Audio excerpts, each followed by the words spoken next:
Hi, this is Anna Imagination with a Healing Garden. Welcome to Triadic Healing Part 4. This is the Philosophers section. This is where I am on a regular basis. This is where when I record something or I have a breakthrough or an epiphany, I drop it into the Philosophers section. This is where we cover quantum physics. This is where we cover unified theory, ontology, and Pythagorean psychology. This is where I really dive deep into existing at the point of comprehension. This is where I cover society issues. This is where I cover pretty much everything I can get my hands onto. It is real time. Everything else prior to this point is absolutely, here's the math, here's the logic, here's the physics. Everything that exists in this space at Triadic Healing, the Philosopher, is hypothesis. And it's just hypothesis. It's where we are using exploratory dialogue to push and pioneer the work that I do. So that's a really great way of articulating it precisely. It is pioneering. So in Triadic Healing Part 1, that's all absolute self-exploration, self-dissection. And that is the stuff that I have tested. I've used it on myself, and it is extraordinary.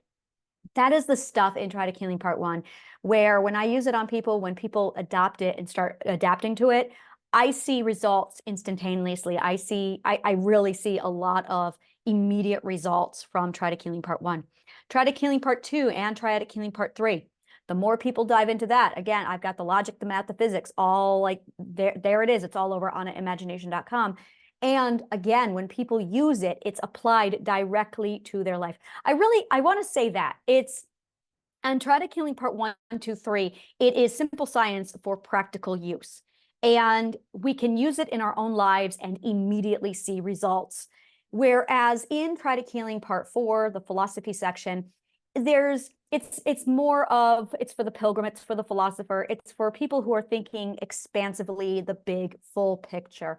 It's when you step into the space of the philosopher with me, where we sit down and we really dive into the dissection of the point of comprehension. It is where I love to report on my new ideas and new concepts. And it's very, very hypothetical here. One of the things that I really love to take a step back from, I don't use labels, I don't like names, which is why I don't know a lot of the definitions used for a lot of my material. It is very common for me to be practicing a technique either in logic, math, or physics, and in philosophy, psychology, without having any clue that what its formal name is. I just know what works intuitively and I do it. It's not until later that I'm talking to somebody. I see this also in linguistics, where I'll be talking to somebody, they'll say a word and I'll be like, what is that? And then I'll go look up the word or the label and I'll be like, oh, that's this. And then I'll realize that, oh, that thing checks out. I've just been using it in the right order of operations. Or that thing checks out, I just didn't know it had a name. So it's really different. And what ends up happening in this space is it really, because there's no labels here, it allows you to connect on a much deeper level with your own intuition and with the theory, with really getting back to nature and paying attention to what intuitively works and what's just a bunch of bullshit. And this is where when you depend upon the word to carry you, which we see that a lot in the delusion mindset. When you sit on the word to carry you, the meaning is lost and the theory is forgotten. So here is the space where we really take a deeper dive into what this looks like and what to expect. And there is absolutely no top here that is unsafe. Everything gets the microscope, everything gets dissected. If it is something, I will go into training, I will go into exercises, but if there's something that I find that's hardcore proven by science and or something that is so effective that it can be applied to the self in real life practicality, I shift it over to Triadic Healings 1, 2, 3. In this space, this is basically the laboratory where we hypothesize on new concepts.